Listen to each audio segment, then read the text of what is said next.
afternoon. Welcome to Bookstock. Alrighty. Thank you all for attending. This is also when I'm supposed to remind you to turn off your electronic devices. Let's see, and then I have a few things to read before the introduction. Bookstock is a totally volunteer-run and free to the public event. Bookstock is supported in part by the following organizations whose generosity has made it possible to offer Bookstock without charge.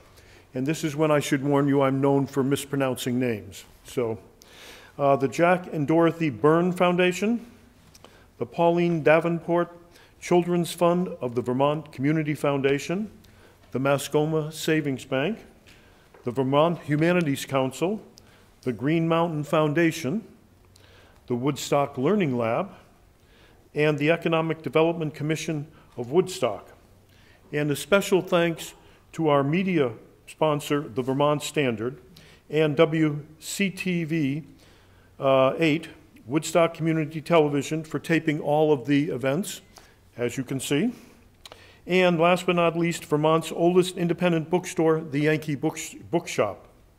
We do operate on grants, local generosity, and donations. Please, if you can drop something in the donation container over there in the gray bucket, as you leave, it will be greatly appreciated. And let me do the introduction of Jackson Ellis, a local character, so to speak, a native of nearby Plymouth, Vermont, and a graduate of Ludlow's Black River High School. I might add that Ludlow also has a beautiful library, although it's tough to beat this library when it comes to beauty. He's the author of Lords of St. Thomas, the Green Writers Press, published in 2018. He's the winner of the 2017 Howard Frank Mosher First Novel Prize. His short fiction has appeared in the Vermont Literary Review, Sheepshead Review, Broken Pencil, the Birmingham Arts Journal, East Coast Literary Review, Midwest Literary Magazine, and the Journal of Microliterature. He is the co-publisher of VermontSideMagazine.com, which he founded as a print periodical in 1919, and I believe you said that was when you were 19? Yeah, 19, I was 19. I'm impressed with that. Jackson will be reading from Lords of St. Thomas, a historical novel based on the 1938 flooding by Lake Mead of St. Thomas, Nevada, which tells the story of a family of holdouts who refused the federal government's request to evacuate. Sounds like real Vermonters to me. Jackson will also provide a brief overview of St. Thomas's history and present-day status as a ghost town situated within the Lake Mead National Recreation Area. Ladies and gentlemen, Jackson Ellis. Thank you.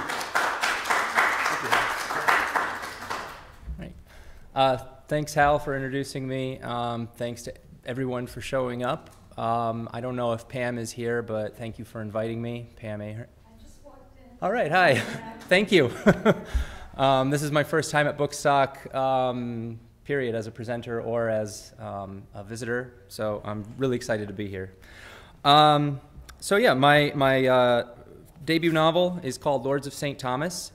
As you'll find out, despite the fact that it's set more than 70 years ago in Nevada, there are several Vermont ties. So I lived in Nevada from 2011 to 2013, a little over 2 years. My wife was going to UNLV to get her master's degree, and I grew up in Vermont. I've lived all over, but the one constant is that I love the outdoors. And I quickly found that despite the fact that most people go to Las Vegas for gambling and general debauchery, it's one of the best outdoor destinations in America, in my opinion. There's so much to explore. The Spring Mountains, Charleston Peak, Red Rock Canyon, Valley of Fire, nearby national parks, lots of ghost towns as well, which really captured my imagination. I lived in Vermont, as I said, as a youth, and I grew up around a lot of Revolutionary War-era ghost towns. Often when I would go out there in the woods with my dad hiking as a kid, we'd find these ghost towns, and they would be little more than a few cellar holes with crumbling stone walls and maple trees growing out of the middle of them.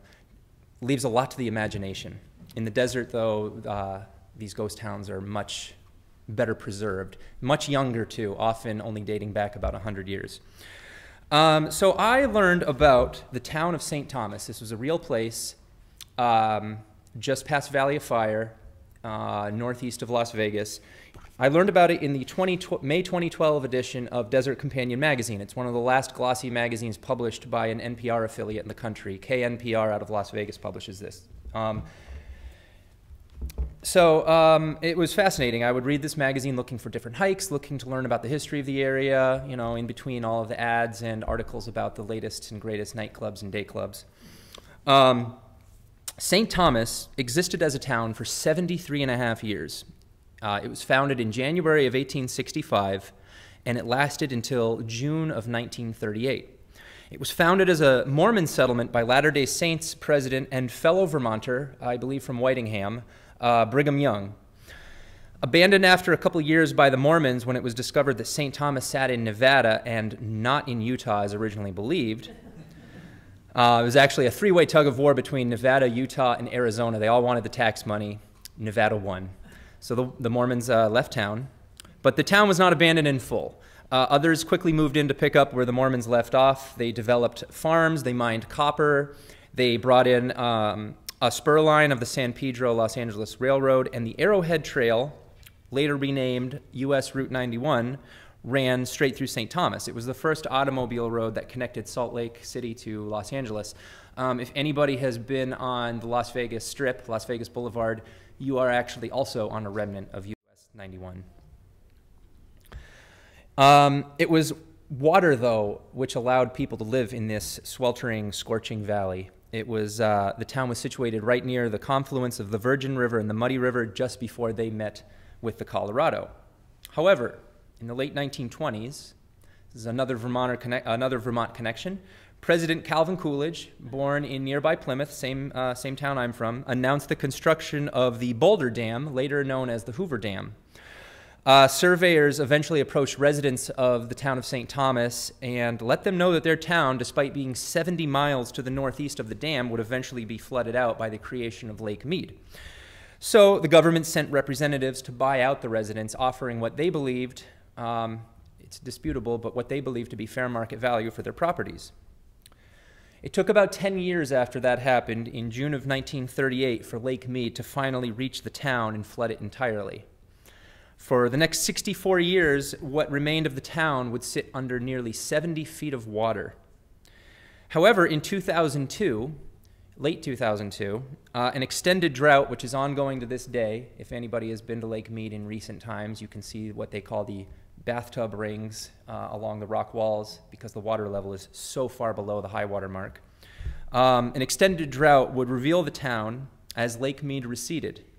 And since then, the town site is open for people to visit, as it has been absorbed by the Lake Mead National Recreation Area, and that's part of the national park system. It's actually, interestingly enough, the most visited national park area in the United States, beating out even the Grand Canyon and Yellowstone. So when I visited the site for the first time in 2012, which you'll see my board out there, there's some photos that I took. When I first visited in 2012, I found it to be amazing to walk through this historic town and see not only old home foundations and the remnants of these roads, but also to see the town covered with scattered, sun-bleached mussel shells and rusted boat anchors. It's both a post-industrial ghost town and a ghost lake, so to speak, in a sweltering desert valley that's suited to neither thing. One site I was especially drawn to was the Fenton Whitney home, which the Fenton Whitney home, you can see right there. It's an elevated foundation. You can see the fence post from the old yard existing as well. I was drawn to this place because when I was a kid, I used to like to have little hiding spots.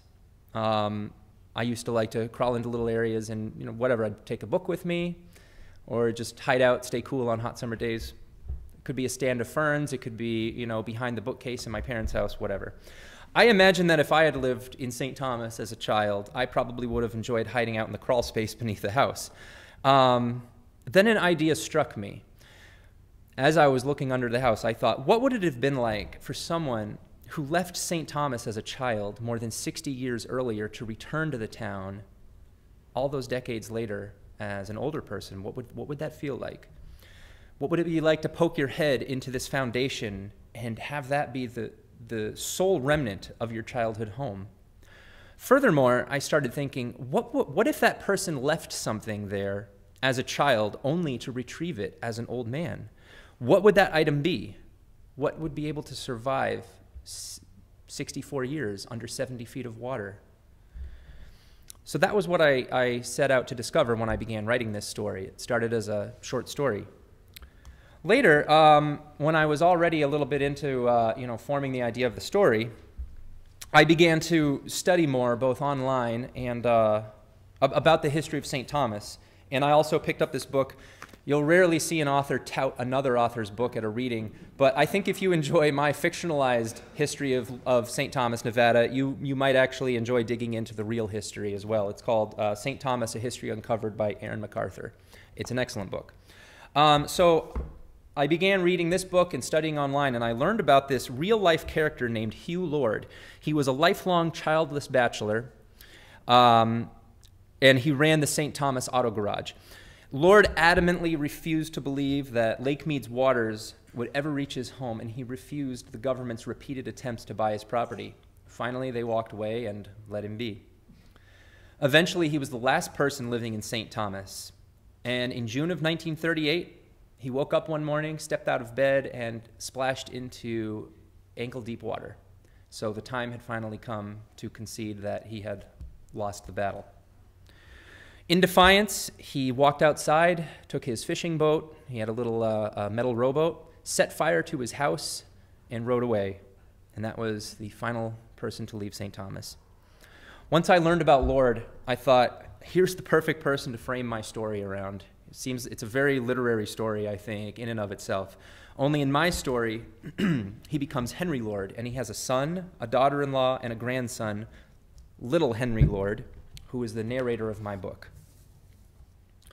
So what I'd like to do today is I'd like to read the prologue and the first two chapters. You might find in chapter 2 I do recap a few of the things I just told you about the history, just to bring people up to speed who don't get to hear me speak. So here goes. Here's the first two chapters in the prologue of Lords of St. Thomas. Wake up, boy. It's time to go. We have to get out of here now. I'm not sure whether it was the foul scent filling my nostrils that woke me, or if it was my grandfather's booming voice, but I immediately became aware of both. Grandpa stood over me, fully dressed beside my bed. As always, his overalls and thick, calloused hands reeked of engine oil and gasoline. However, on this morning, the smell was much stronger than usual.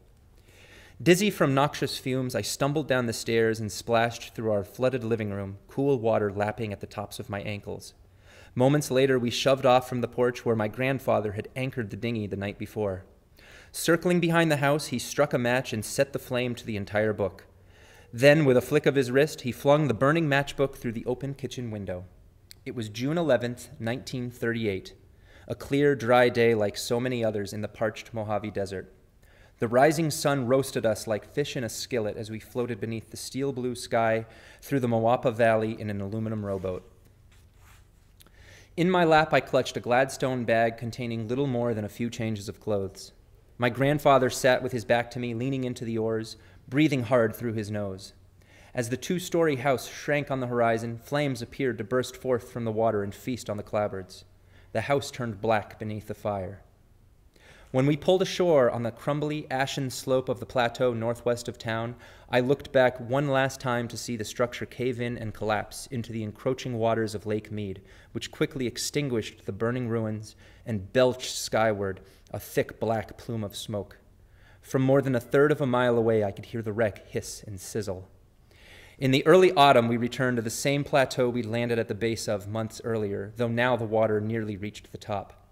We surveyed what was once our town, but saw only the tips of a few chimneys and roof peaks poking through the surface of the lake, and the tops of the tallest remaining trees shedding their leaves for the final time as they slowly submerged. The old man squeezed my shoulders as we reminisced, mourning for all that we had lost. He would never go back. It would take me 64 years to return in search of what I had left behind. Chapter 1. Colorful lights and decorations were strung all through the dimly lit Sahara saloon. Christmas was still 2.5 weeks away, but everyone, from the bartenders to the regulars to the lost tourist who staggered in every now and then, already seemed to be full of holiday cheer. Even the chain-smoking drunks who never left their posts at the slots were in pretty decent spirits. It was an old and rank-smelling dive, but I'd grown attached to it. Like most bars in Las Vegas, it stayed open 24 hours a day, but it set itself apart by having its own greasy spoon in the back. No matter the hour, I could always grab a coffee and a pancake or a cheap, quick pint, whatever I was in the mood for. Even if I didn't like it, I'd still probably frequent it. The saloon was the closest eatery to my winter home, a flimsy little 2-room ranch house a couple of blocks from the intersection of Sahara Avenue and the Boulder Highway. At the age of 76, I wasn't too interested in driving long distances if I didn't have to.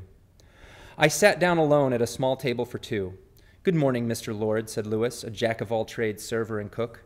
His rumbly voice, heavy with nicotine, made him sound years older than his actual age of 35. "Here for the usual?"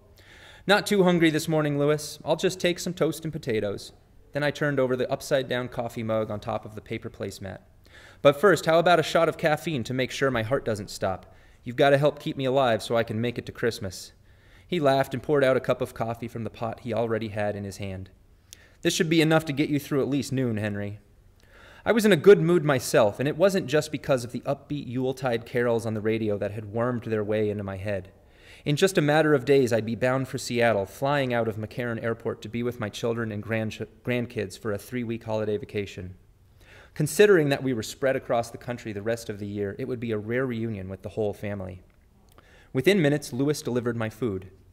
Just as I was about to take my first bite of home fries, Charlie Snyder, another regular, spun around on his stool, crinkling the ancient duct tape that held together the cracked red vinyl of the seat cushion. In his hands, he held aloft a section of newspaper, which he did not look up from.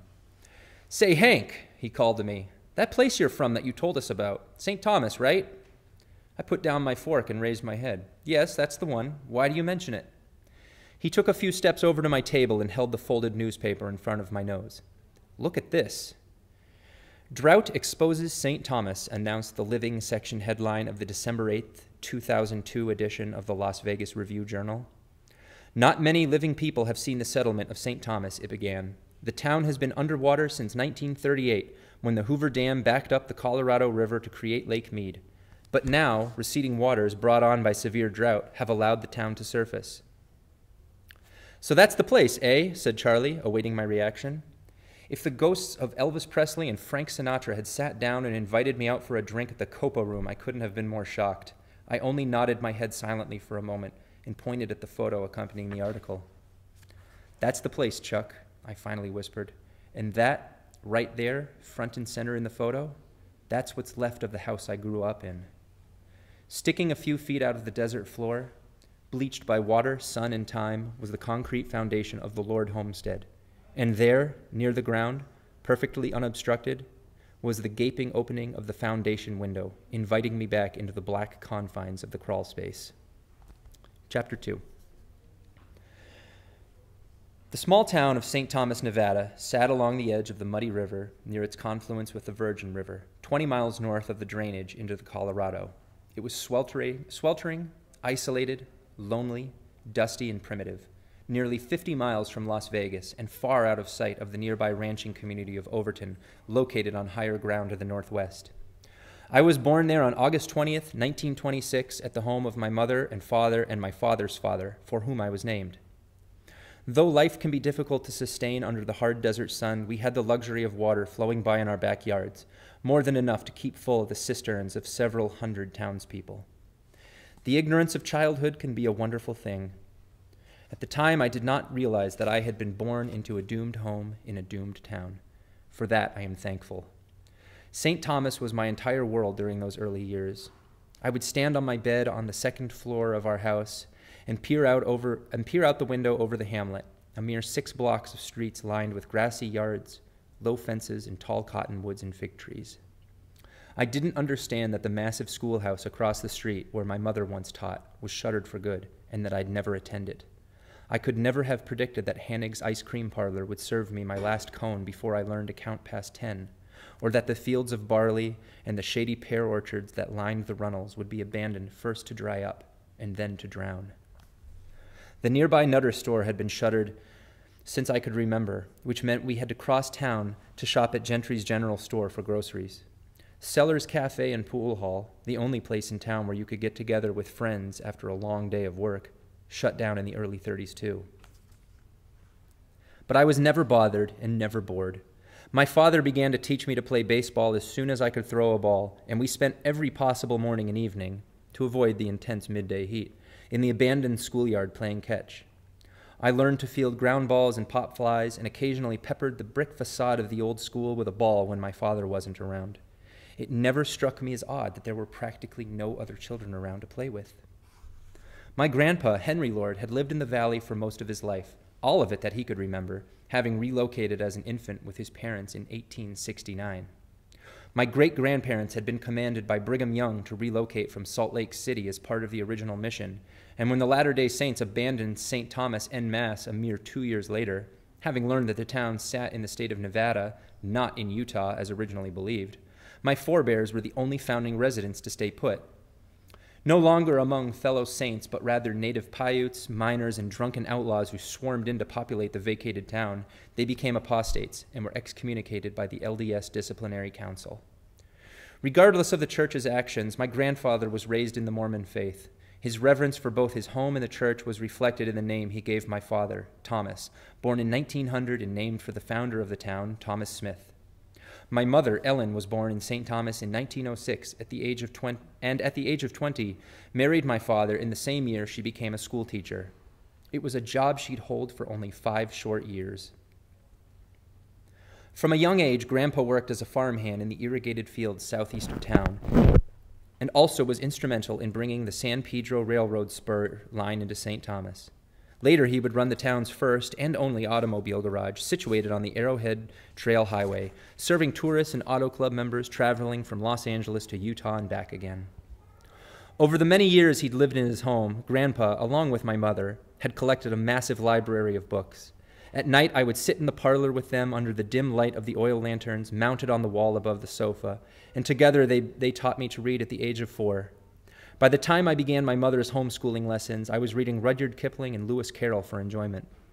It was an idyllic childhood in the oddest place, an oasis in a vast desert valley, and the reality that this would not last forever was lost on me.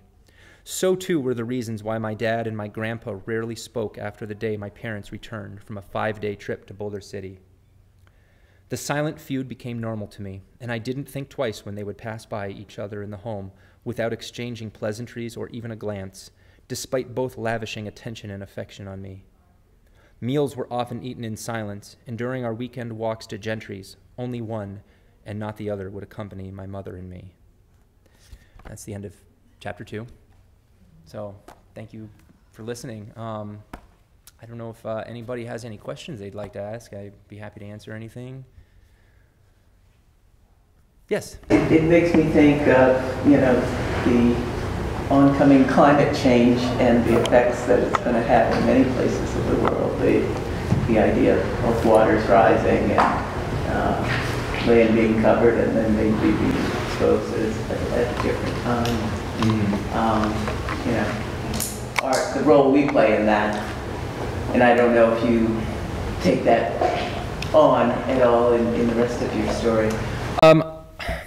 Not directly, but maybe it's kind of implied. I mean, I can only use my own life as a frame of reference in the time I live in for what it's like to have the place you're from destroyed by conditions that are out of your control.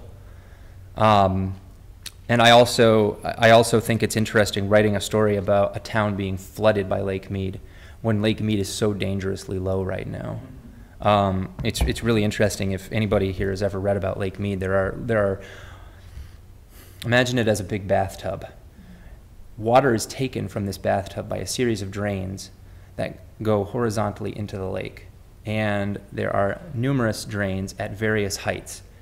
Lake Mead is so low that they are down to the final drain, and instead of leaving the lake horizontally, it is a drain at the bottom of the lake that has been opened. So it is essentially like a bathtub being drained out from the bottom, which is crazy because I haven't been back to Vegas in years. I mean, I loved it out there. I have great friends. I just haven't been able to make it out. But just for fun, I like to look at Zillow once in a while and see what's happening out there. I mean, Las Vegas, they just got a NHL team that made it to the Stanley Cup in the first year. They're getting the Oakland Raiders, I think, in a year and a half or so. Like, basically, Los Angeles, instead of using it as their playground, a lot of people seem to be relocating there, and the prices of houses are going through the roof. Once again, I mean, Vegas is just so up and down. I was there at the bottom time, and it's just funny to see all these people, like, gobbling up these houses at exorbitant costs, still watering their lawns. I mean, I used to walk to the mailbox in like 110-degree weather every day for like a mile just to get outside, and I just sprinklers everywhere. And you just have to like wonder, how long is this going to last? I mean, this was a town that, you know, had several hundred people in it, and it was catastrophic for them. What's it going to be like when, you know, towns across the world, I mean, and cities like Las Vegas, Phoenix, Sao Paulo, Brazil, where my wife is from, which is having their own water catastrophe right now. What's it going to be like when millions of people have to evacuate? So like I said, it's not really directly addressed. It, you know, wouldn't be something that would really fit into the time frame of this story. But you can bet I was thinking about that when I was writing. So yes. You talk about receiving the Howard Frank Mosher Award. Is that something you apply for, or did it come out of the blue? Yeah, I'd love to talk about that. So, no, Howard, I just adored him. He was so the way that came about was I was a fan of Howard. I would always tell people who had never heard of him. They'd ask, you know, just in talking with people about writing and reading, they'd say, "Who's your favorite author?" And I'd always, you know, I'd lay out a few influences. Like for one, Ken Kesey, actually, I loved the two books he did before he went off the deep end. The prologue to my book is italicized, much like the prologue of Sometimes a Great Notion. That's something you wouldn't know unless I told you. But anyway, getting back to Howard, I always told people Howard Frank Mosher is my favorite living author. I've read almost all of his books. Not all, but almost all. And I used to see him do his readings when possible. And so when I finished Lords of St. Thomas, I just moved back. I started writing this shortly after I moved back from Las Vegas, from Nevada, and I was kind of writing it, you know, as sort of a love letter to that area. It was my way of revisiting it and trying to get writing done before my wife and I had a kid. We have a 2.5-year-old now, so I don't just me being here is like a major thing. So I finished. I started writing in late 2013. I finished in September 2014. So keep in mind, I'd never talked to Howard, never met him. He had no idea I was a fan. I just wrote him one day an email. I wrote him on a Sunday in September of 2014, introducing myself and just asking him if he might be interested in reading a book I wrote. I also apologized. If anyone's ever read Where the Rivers Flow North, you know that's about a town that gets flooded in the 30s during the Coolidge administration. And a man named Lord doesn't want to take the government's money. I swear I didn't rip it off. It's just kind of like an interesting coincidence, the name and everything. It's a vastly different story. But so I wrote him basically saying, yeah, I've got this story that, you know, kind of has a similar premise to one of your books, and I'm a huge fan, and I'm just wondering if you might be interested in reading. I wrote to a number of authors asking if they would do that, and he was the only one who responded positively. So I wrote him on a Sunday. On Monday, the next day, he said, sure. I had an email waiting. It said, sure, I'd love to read your book. Here's my P.O. box in Irisburg. So I was excited. I ran to Kinko's, or whatever it's called, FedEx, I guess. Kinko's doesn't exist. I printed out the book. I went to the post office, and I sent it overnight express mail. So I sent that on Monday afternoon. He received it on Tuesday. I woke up the next day at 7 a.m. on a Wednesday morning. He had written me at 6:30 saying, I read your book yesterday in one sitting. I absolutely loved it. And here's some advice. Here's some people you might want to talk to. And here's a blurb you can use for the cover. It was amazing. It was instant gratification. I would have loved the guy if he just told me to go to hell, you know? Like, I wouldn't have held it against him. I mean, I'm just some guy writing him saying, read my book. I think he got that all the time. But I mean, it was amazing. He wrote me back immediately.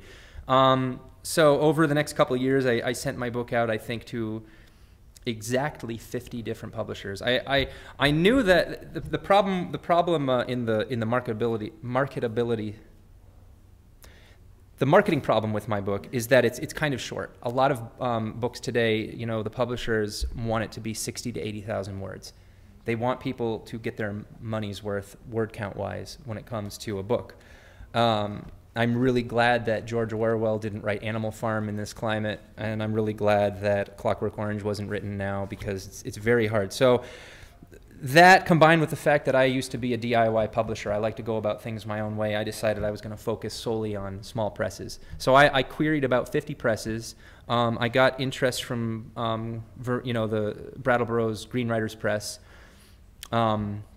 It took me several tries, though, to get through to DD over the course of a couple of years, and then finally, sadly, I learned that Howard was sick. I had just been thinking about him that week. My daughter was less than a year old, and I hadn't really talked to him too much during that year, just because I was so busy being a new dad. And I had just been thinking about him, how I wanted to reconnect with him, and maybe visit with him or talk with him about whatever. And he made a post on Facebook that said, "I'm sick." And he died within a month. Turns out, though, 5 days before he passed away, he actually spoke to Dee Dee at Green Writers Press. She had told him that she wanted to create a book prize called the Howard Frank Mosher First Book Award for New Authors. And he actually, from his deathbed, requested that I receive the first one. So I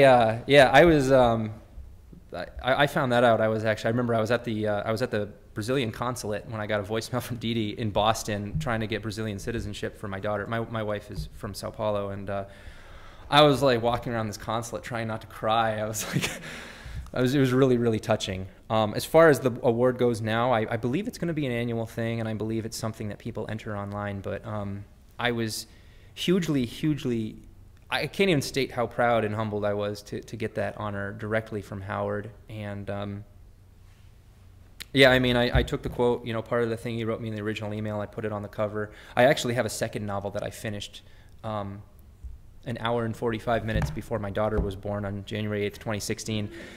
I haven't done much work on it since, but he read that one too, and he actually wrote me a handwritten letter after he read that one, and I talked to his wife, and she said that I could probably take a little line out of that and use that for the cover. I don't know when it's going to come out, if it'll come out. I mean, it'll be kind of weird. It might be like 2024, and I'm publishing a book that has a quote from a guy who passed away in 2017 on it, but yeah, I mean, boy, he was influential in terms of my writing. He was really inspiring, and I mean, you can't understate just how important it is to have someone that you admire so much to extend a hand like that. And just the encouragement really meant a lot.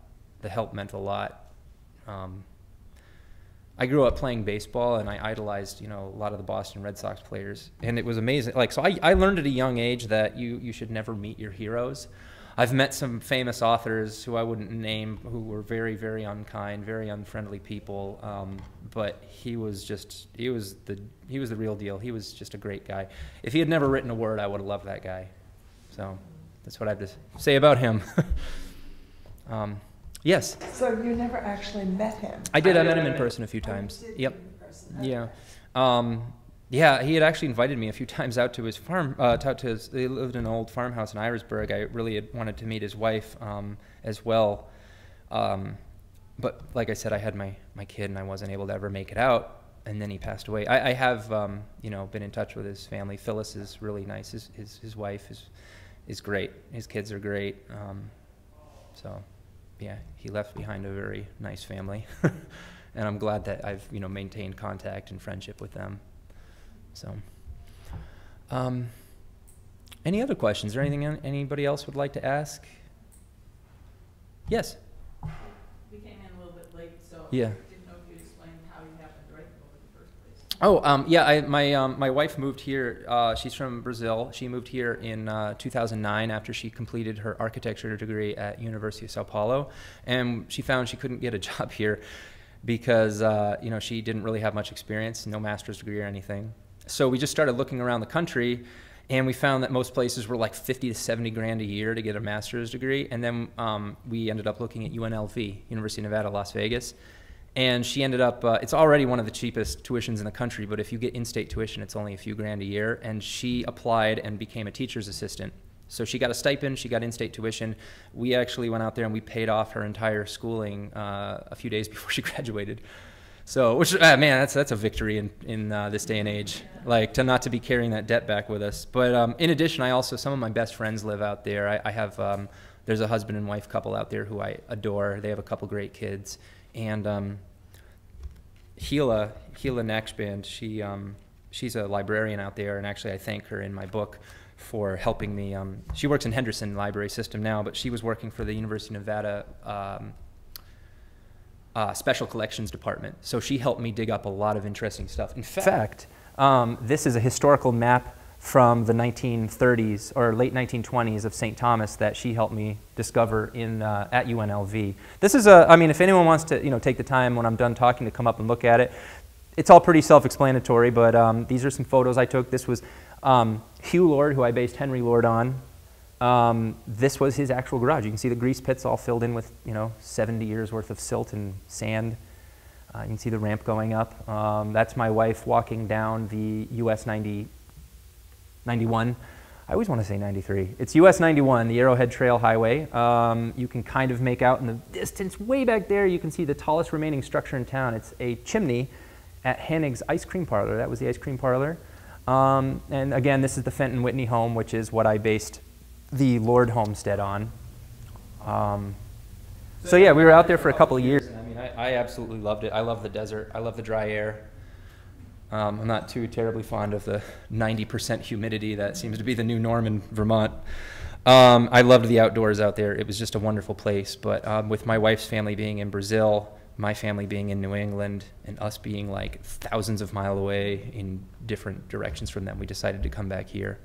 So, but yeah, I have to highly recommend to everybody, if you've never been to Vegas, it is just don't go to the casinos if you don't like to gamble. You will find a million things to do. Rent a car, stay in, circus for like $30 a night. Look for the carousel that Hunter S. Thompson fell off of, in Fear and Loathing in Las Vegas. And, once you're done with that, that's about as deep as the literary history really goes in that town. Just head out of town and go to the state parks, the national parks, the ghost towns. I mean, there is just no shortage of interesting things to find out there. It's truly fascinating. So yeah, it was a great experience living out there. We really liked it a lot more than we thought we would. Are there any other questions? Yes? Can you compare the do-it-yourself publishing process to working with a routine or traditional publishing house? I just think it gives you a little more creative control. You get to choose who you edit with. I have never actually worked with a major publisher, but I have talked to people. I've had encounters with people who have, and they very frequently sound frustrated about losing creative control once the project leaves their hands. For example, the love of my wife is probably the only thing that exceeds, and my daughter is the only thing that exceeds how much I love this cover. I just adore it. This is my friend. So I ran a magazine for a lot of years with a guy named Nate Pollard, and he's just a fantastic artist. I wrote him, before I even had a publishing offer on this, and said, hey, can you do a cover for me? And we just tossed around a few ideas, and he came back to me with this cover, and I was like just blown away.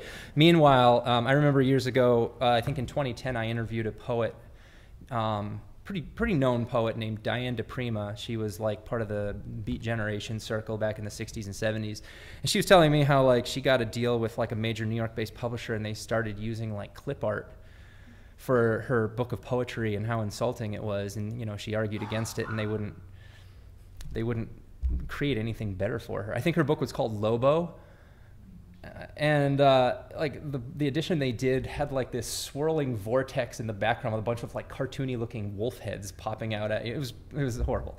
So I mean, that was just that's just one example. I got to work with a pair of editors that I really liked. I get to be in control of booking my own speaking appearances. Not this one. This was like, I was hugely fortunate just to be invited to this one, but most of the time it's just me kind of pounding the pavement, so to speak, contacting booksellers, contacting libraries, trying to get speaking engagements, and that's kind of how I ran my magazine too, when I was actually really doing it, when it was in print and somewhat successful. I just kind of like to have my hands in it. I like to have some skin in the game, and this, you know, being with a small press has allowed me to do that. So,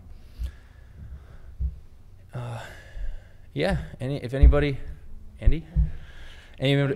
else has anything, yeah. Thank you.